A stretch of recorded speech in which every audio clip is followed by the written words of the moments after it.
বুদ্ধিতে করি না, আমার সামনে ভগবান রয়েছে, তার উপর কি আমরা অসন্তোষ হতে পারি? তার সাথে কি আমরা কটু বাক্য ব্যবহার করতে পারি? কখনো পারি না। তাকে বরং হাত জোর করতে পারি।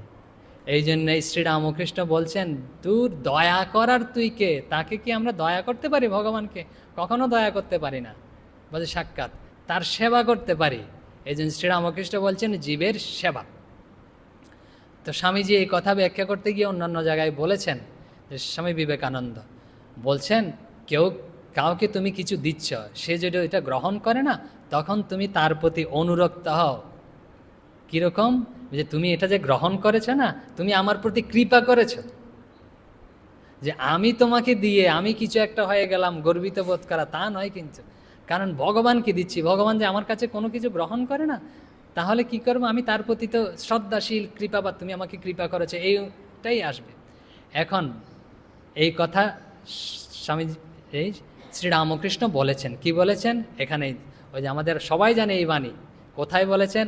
1884 খ্রিস্টাব্দে এই অবস্থায় স্বামীজিকে নয়, সবাই রয়েছে, সবাইকে, যে শ্রীরামকৃষ্ণ এই শিবজ্ঞানে জীবসেবা কথাটা বলেছেন।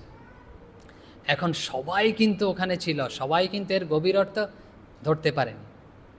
তখন নরেন্দ্রনাথ বলছেন যে ওখান থেকে বেরিয়ে, ঘর থেকে বেরিয়ে বলছে, আজকে একটা নতুন কথা শিখলাম। যদি ভগবান দিন দেয় না, এই কথা আমি ধনী দরিদ্র, তারপরে হচ্ছে যারা রয়েছে শিক্ষিত অশিক্ষিত, সবার কাছে প্রচার করব। নরেন্দ্রনাথ তখন বলছেন, নরেন্দ্রনাথ তো বলছেন, আগে আমাদের এক ধরনের জ্ঞান ছিল। কীরকম জ্ঞান? বলছে এই অদ্বৈত জ্ঞান লাভ করতে হলে, ভগবান লাভ করতে হলে কি করতে হবে?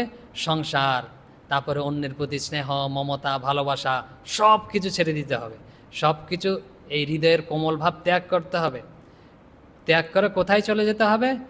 একদম বনে চলে যেতে হবে, বাইরে চলে যেতে হবে।